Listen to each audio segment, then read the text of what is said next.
tema proposto para hoje é sobre relacionamentos, né? E eu achei isso tão bacana, porque Deus, ele se move através dos relacionamentos.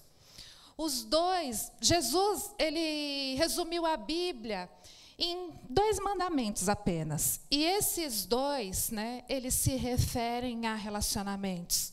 E Jesus disse, olha, o resumo de toda a Bíblia é amar a Deus sobre todas as coisas e amar ao próximo como a você mesmo.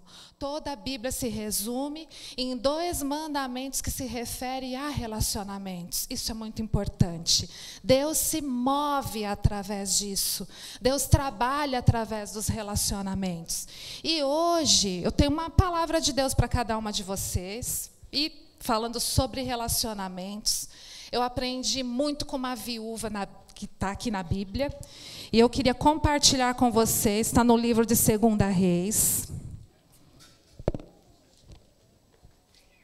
2 Reis, capítulo 4. Vou esperar vocês abrirem.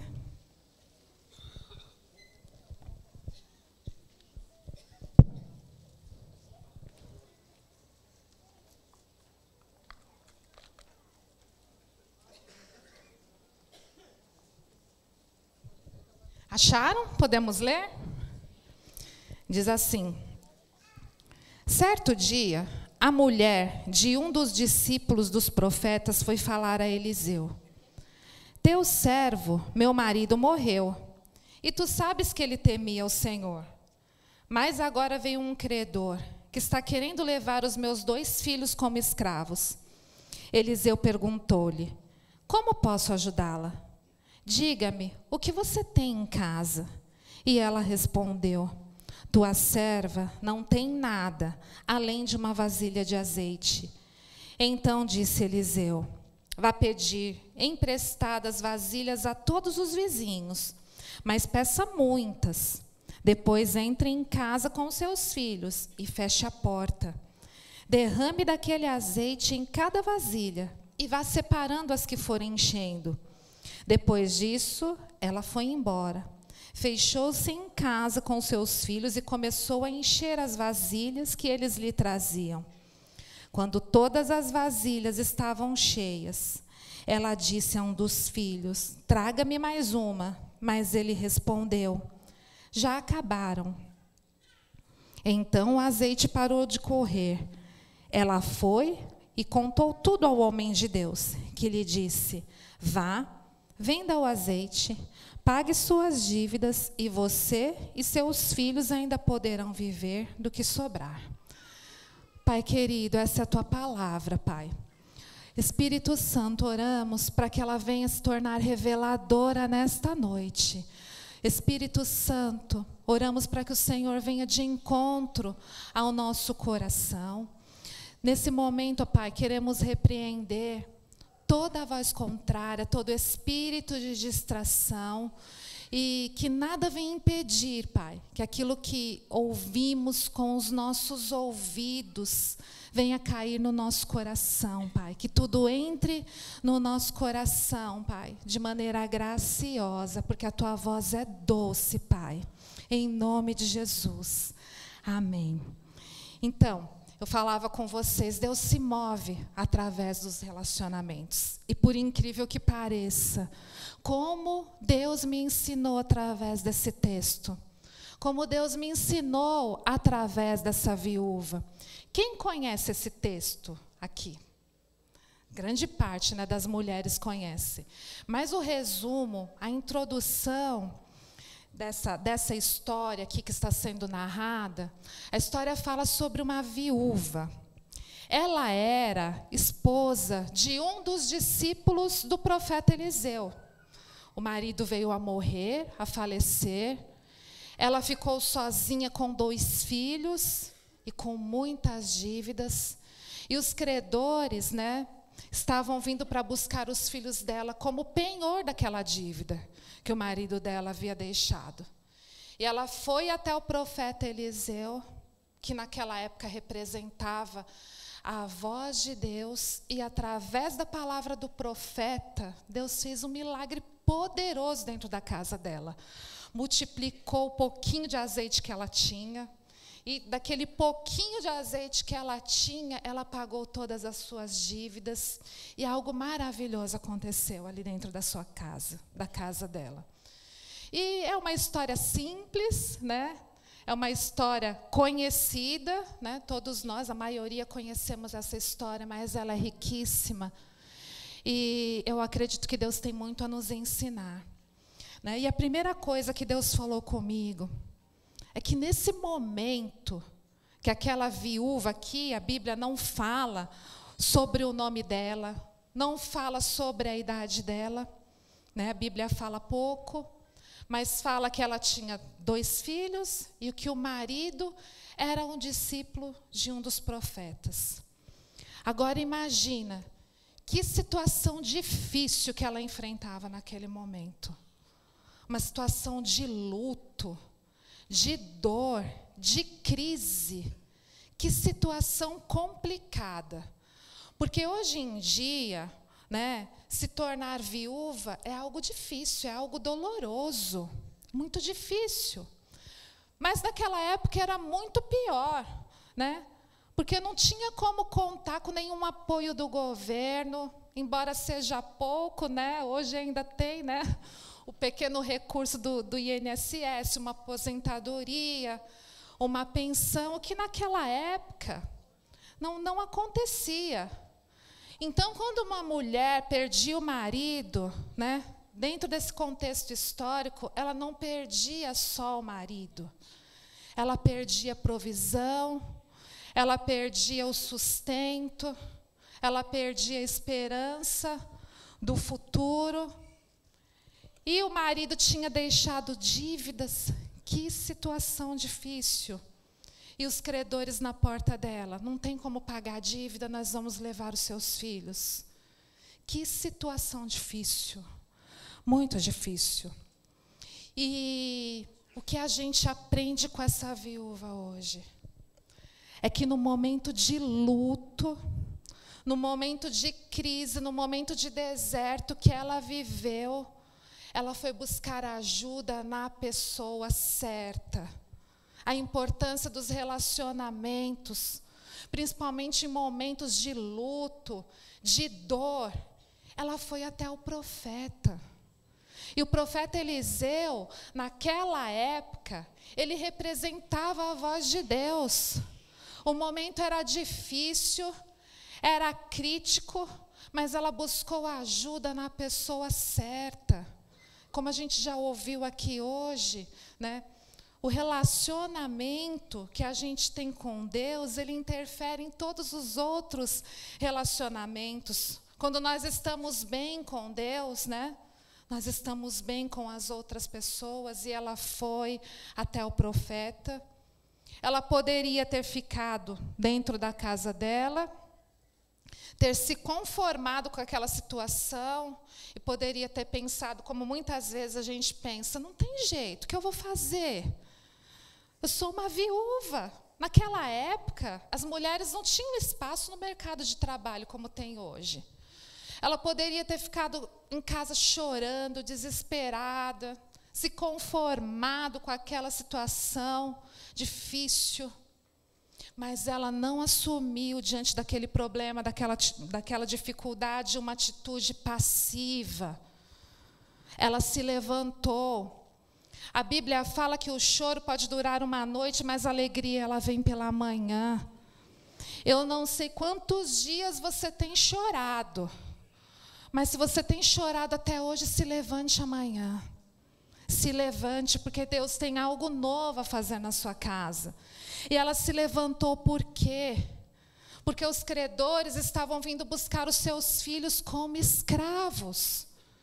E ela não podia permitir que os credores levassem os filhos dela embora. E por que a gente aprende com a viúva? Porque essa realidade se repete dentro de muitas famílias na nossa sociedade. Porque o inimigo, ele quer levar os nossos filhos como escravos. E muitas vezes a gente entra dentro da nossa casa, a gente chora, a gente não sai daquele luto, mas a gente não se levanta.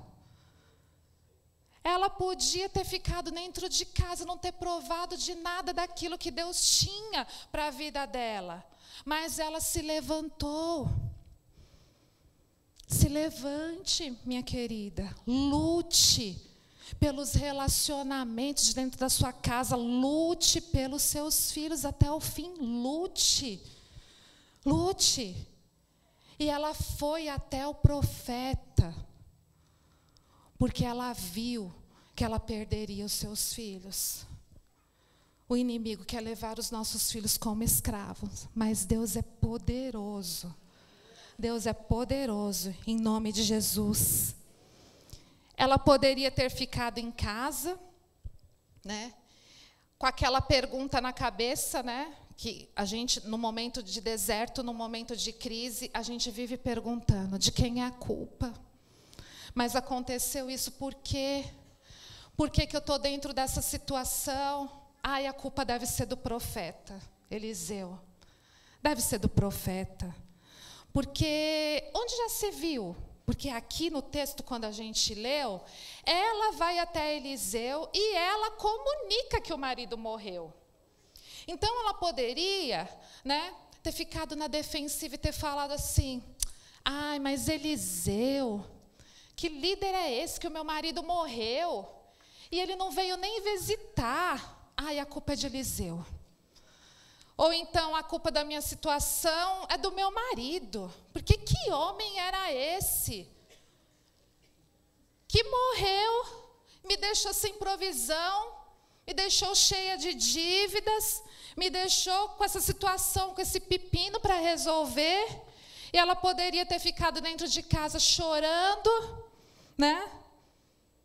Procurando em quem colocar a culpa, porque é o que muitas vezes a gente faz no momento de luta, no momento de luto. Alguém precisa ter culpa da minha dor. Alguém tem que ter culpa. E sabe o que eu aprendi? Eu já vivi desertos. Nunca perguntar de quem é a culpa, mas perguntar por aquele que pode nos ajudar. Buscar aquele que pode resolver os nossos problemas. E eu aprendi que todos nós passamos por luto. Todos nós passamos pelo deserto. Mas todos nós saímos de lá transformados. Ou numa pessoa melhor, ou numa pessoa pior. Todos nós passamos. O deserto e o luto é um ambiente transformador. Mas eu decido como eu saio de lá. Alguém melhor ou pior. E a gente aprende com essa mulher. Ela foi até o profeta, com o coração completamente desarmado. Ela chegou até Eliseu e ela disse assim, no versículo 1, o teu servo, o meu marido morreu. E tu sabes que ele temia ao Senhor. Em primeiro lugar, o temor ao Senhor. Tu sabes, ele temia ao Senhor. Porém, ele tinha uma dívida. Ela colocou a dívida em segundo plano. Temor em primeiro. Amor e respeito em primeiro lugar. E o que eu aprendi com isso, que para a gente ter relacionamentos saudáveis, duradouros, porque a gente sabe e reconhece pessoas que são saudáveis, né, nos seus relacionamentos, quando a gente olha e vê o prazo de tempo que dura a amizade dessas pessoas. Porque amizades que duram muito tempo, elas enfrentaram conflitos e prevaleceram. Porque nós somos diferentes. E nós somos muito diferentes. Eu sou muito diferente da Alessandra. Muito, muito, muito. Mas nós somos muito. Ela riu agora. Mas a gente se ama dentro das nossas diferenças, né? E a nossa amizade atingiu maioridade, porque já tem muito mais de 18 anos, 20 e poucos anos, né? E eu acho, né, o que eu acredito a respeito disso, que eu estou falando com vocês, é que amor e respeito vem em primeiro lugar.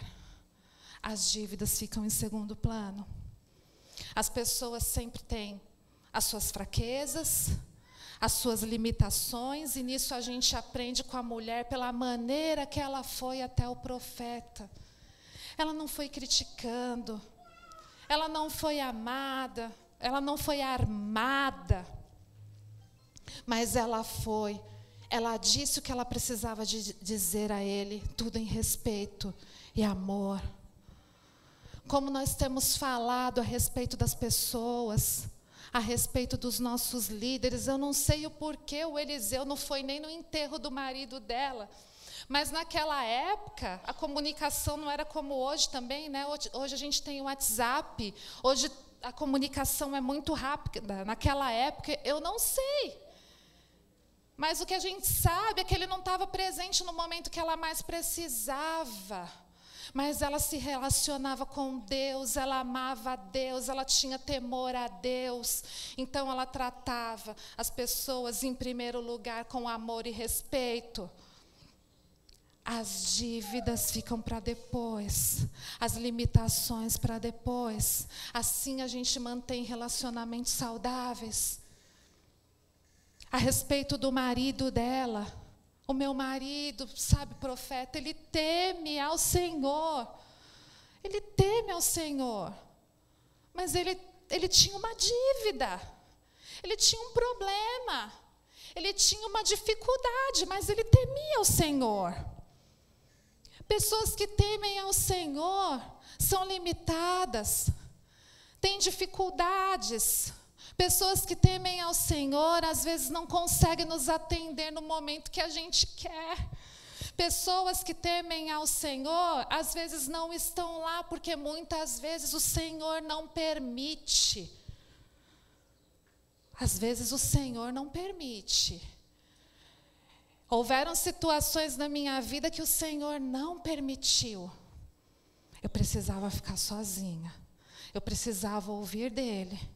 Eu precisava ser transformada. E a gente é transformado primeiro quando a gente ouve de Deus, né? E a gente tem muito que aprender com ela. Ela não ficou culpando ninguém, mas ela foi até a presença de Deus, que era representada pelo profeta naquela situação, naquela época. E chegando no profeta, que ela contou toda a história, ele olhou para ela e falou assim: como eu posso te ajudar? O que é que você tem em casa? Imagina, né? E aí, em primeiro lugar, ela falou assim: a tua serva não tem nada. Porque quando a gente passa por situações difíceis, a primeira impressão que a gente tem é que a gente não tem nada. Ai, acabou tudo, acabaram os recursos, eu não tenho ninguém. O que eu vou fazer, para onde que eu vou? Não é essa a primeira impressão? Mas depois ela parou e ela pensou, ela falou: não, a tua serva não tem nada, a não ser uma botija de azeite. E algo que eu queria falar com vocês: nunca pense que o seu pouco é nada. Nunca pense. Cada uma de vocês tem um pouco hoje. Tem um pouquinho de azeite. Tem a fé que motivou você a sair da sua casa hoje nesse tempo frio, que dá vontade da gente se enrolar, né, e ficar quietinha, né, com a família, vendo TV. Você trouxe algo, você tem algo. Nunca pense que o seu pouco é nada diante do Senhor. Deus é especialista em iniciar milagres a partir de pequenas coisas e a partir de poucos recursos. O que você tem é pouco? Ai, queridas, esse é um momento propício para Deus agir com milagre na sua vida. o teu recurso é pequeno, é esse o momento que Deus escolhe para agir. Os maiores milagres que Jesus fez foram em situações onde os recursos eram poucos. Lembra daquela passagem na Bíblia, onde havia uma multidão com fome, mas tinha uma criança que tinha 5 pães e 2 peixinhos. E Jesus perguntou, o que vocês têm para comer? Aquela criança poderia ter retido, né? É tão pouco que eu tenho. O que vai acontecer com esse pouco? Esse pouco, isso aqui não dá para nada. Nunca pense que aquilo que Deus te deu é pouco. Porque o seu pouco é o suficiente para Deus iniciar um milagre. E aquele menino colocou à disposição de Deus o pouco que ele tinha. E aquele pouco alimentou uma multidão. E é isso que Deus quer fazer com você. Não desanime, se levante, lute pelos relacionamentos que Deus colocou ao seu redor. Pela sua casa, pela sua família, pelos seus filhos, pelos seus amigos. A gente vive numa época onde os relacionamentos são descartáveis. Eu tive um problema com uma pessoa. Eu vou sair da célula. Eu tive um problema com tal líder, eu vou sair. Relacionamentos não são descartáveis. Deus se move através de relacionamentos, e através dos relacionamentos, Deus nos prova. Deus nos prova, e eu sei que Deus está falando com a gente hoje aqui. E ela ofereceu o pouco que ela tinha, dispôs, né? E ela recebeu de Deus toda a orientação para a casa dela. E a primeira orientação de Deus foi: peça vasilhas emprestadas. E eu vi assim, Deus falando muito através de relacionamentos aqui, dentro desse texto. Por quê? Peça vasilhas emprestadas. Deus tem muitas formas de fazer milagres, mas talvez, né, naquela situação, Deus usou o profeta para falar para ela precisa se relacionar com as pessoas. Ela precisa de vasilhas emprestadas. Ela precisa saber que nesse momento de luto ela não está sozinha. Ela tem vizinhos, ela tem amigos, ela tem pessoas ao seu redor.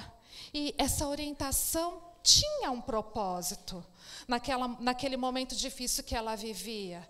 E sabe por quê? O que eu achei interessante? Se não fosse as vasilhas dos vizinhos, o milagre não aconteceria dentro da casa dela. Por quê? Se Deus se move através de relacionamentos, Deus usa pessoas para abençoar pessoas. Se não fosse ali o ajuntamento, ali pegando as vasilhas dos vizinhos, onde o azeite ia ser armazenado. Sabe, queridas, Deus quer usar pessoas para te abençoar. Nesse processo que você está vivendo, importante ouvir a orientação de Deus, que aqui nós falamos que ela buscou no profeta. A gente faz isso no culto de domingo, a gente vem, a gente ouve a palavra, mas como é importante compartilhar essa palavra num grupo menor, numa célula. Ali você vai receber a oração, ali a gente vê Deus se movendo, porque eu falei várias vezes hoje aqui, Deus se move através dos relacionamentos. E se de repente, naquele momento de luto, se ela estivesse dentro do seu coração, quero ficar sozinha, eu quero me isolar. Essa palavra de Deus veio para ela dizendo, não é tempo de se isolar. Você precisa das pessoas. E os filhos dela começaram a ir de porta em porta, olha, me empresta uma vasilha. Sabe por quê? Porque Deus vai fazer um milagre na minha casa, dentro da minha casa. E eu preciso da sua ajuda, né? De porta em porta. Deus vai fazer um milagre, Ele falou. E eu preciso da sua ajuda. Essa palavra é para nós. Deus vai fazer um milagre dentro da nossa casa. E a gente precisa da ajuda da nossa irmã que está do lado. A gente precisa estar compartilhando com os nossos amigos. Porque Deus usa pessoas para abençoar pessoas, né? E essa direção para nós. O seu momento é de luto, como daquela viúva. Se junte com gente. Aí você vai ver que nas outras casas, as outras famílias também têm limitações, também têm dificuldades, também têm problemas. E você vai sair muito melhor. Deus quer te abençoar através de relacionamentos, através de pessoas. E a segunda orientação do profeta foi, depois que você pegar as vasilhas, compartilhar isso tudo com os vizinhos, com os amigos, você entra dentro da sua casa e fecha a porta da sua casa. E eu parei para pensar a respeito disso, porque tudo que está na Bíblia tem um propósito, está aqui com um propósito, para a gente aprender com isso. E eu parei e pensei que os maiores milagres de Deus acontecem dentro da nossa casa. Quando a gente fecha a porta da nossa casa. Fechar a porta da nossa casa, a gente pode aqui pensar em vários aspectos. Algumas vezes a gente precisa fechar a porta da nossa casa para a amargura, para a maledicência, para o pecado, para alguns programas de televisão que, de repente, né, você tenha sentido que aquilo, né, não está fazendo bem para a sua casa, não está fazendo bem para os seus filhos, para a sua família. A gente precisa fechar a porta da nossa casa para algumas coisas. Fechar a porta da nossa casa, também a gente pode olhar por um outro aspecto. Porque os nossos vizinhos, os nossos amigos, os nossos líderes de células, eles nos ajudam até determinado ponto. Porque existem situações que eles não podem interferir. Que a gente tem que fechar, sim, a porta da nossa casa, e tem que ser assim, olho no olho, olhando no rosto, conversando, amando, perdoando, uma vez, 2 vezes perdoando, 70 vezes 7 é família. E a gente precisa fazer isso, fechar a porta da nossa casa. Às vezes a gente está dentro de casa, aparentemente tão perto, mas tão distante um do outro. Existem relacionamentos, né, que precisam ser tratados debaixo do teto da nossa casa. Relacionamento é tão importante. Toda a Escritura foi resumida em 2 mandamentos que diz respeito a relacionamentos. Mas os maiores milagres, eles começam dentro da nossa casa. Porque o profeta poderia ter falado para ela, olha, eu vou multiplicar o azeite da porta para fora, que eu quero que os seus vizinhos participem. Não foi essa a orientação, foi da porta para dentro. Fecha a porta da sua casa. E a gente precisa estar fazendo isso para que milagres aconteçam dentro da nossa casa. Precisa haver perdão dentro da nossa casa. Precisa haver renúncia dentro da nossa casa. Muitas vezes a gente precisa ir para a cruz todos os dias e confessar a palavra que diz, já não sou eu que vivo, é Cristo que vive em mim. E essa vida que eu vivo, eu não vivo pela carne, eu vivo pela fé do Filho de Deus. E às vezes a gente não quer fazer algumas coisas, mas a gente para e fala, peraí, quem é que assume o comando? É a Kélvia? Não, é Jesus vivendo. É Jesus falando, é Jesus agindo, é Jesus perdoando. Por isso, quanto mais a gente tem de Jesus, mais perto a gente está das pessoas. Quanto mais a gente tem de Jesus, mais a gente ama as pessoas. Sabe, Deus manda a gente compartilhar lá fora. Mas Deus quer que a gente feche a porta das nossas casas. E acerte tudo aquilo que precisa ser acertado dentro da nossa casa, para que o milagre venha a ocorrer. E ela fechou a porta da casa dela, imagina, né? E ela só tinha uma botijinha de azeite, e daquela botija ela ia enchendo todas. todas as outras. Imagine vivenciar esse milagre de multiplicação dentro de casa. O poder da palavra de Deus se cumprindo. Gente, que coisa maravilhosa, né? Que a presença de Deus estava ali, multiplicando, né? Atuando ali no meio daquela família, naquela casa. E o azeite foi multiplicado. O azeite estava sendo multiplicado.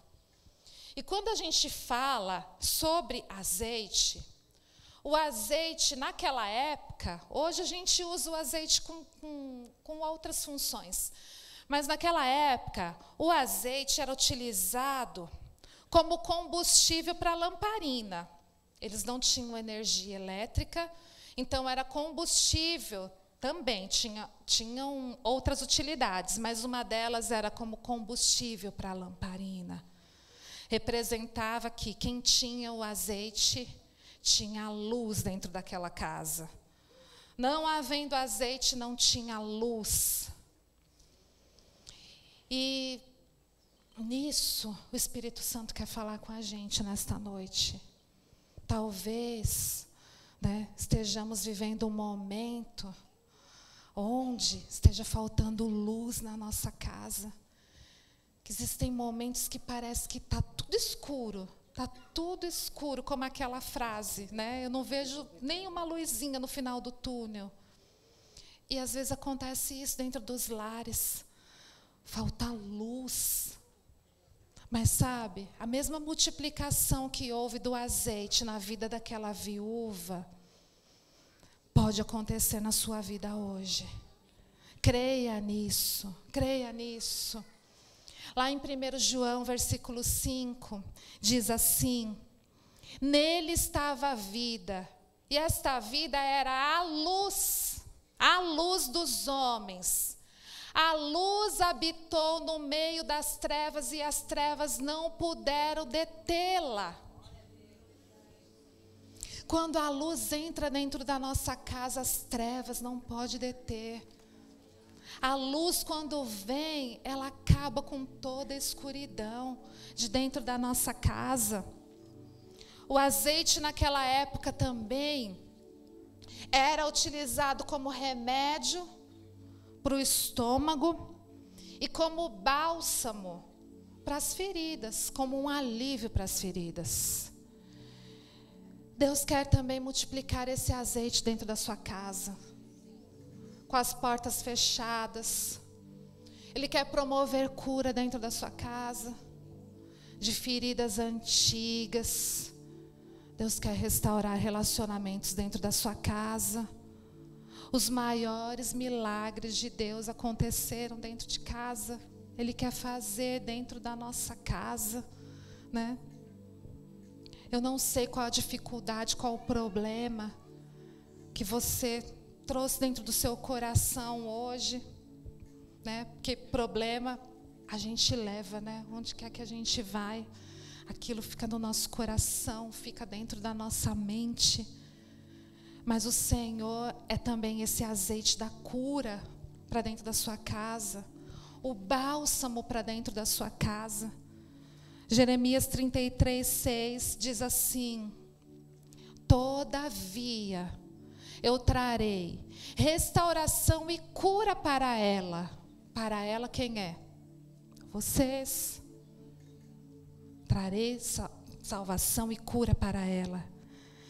Curarei o meu povo e lhes trarei prosperidade e segurança. Querida, se agarre nessa palavra. Já vivi momentos escuros dentro da minha casa. Já vivi momentos onde feridas precisavam ser cicatrizadas. E eu queria dizer para cada uma de vocês aqui, finalizando: a palavra de Deus é o suficiente para nós. E eu olhava, às vezes, em situações difíceis, que eu poderia ter ficado em casa também como aquela viúva, ter ficado chorando. Mas eu olhava para a palavra, a minha Bíblia todinha rabiscada. Eu olhava para a palavra, o Senhor me deu a palavra para o meu filho. Está aqui, tal data, tal dia, tal. Aí eu anotava do lado: esta palavra é a verdade. Essa situação é circunstancial. Em vários versículos da minha Bíblia está escrito: essa palavra é a verdade. Esse momento é circunstancial. Agarre-se na palavra. Deus tem algo novo para você. Deus tem algo novo para a sua casa. Eu queria orar por vocês. Amém?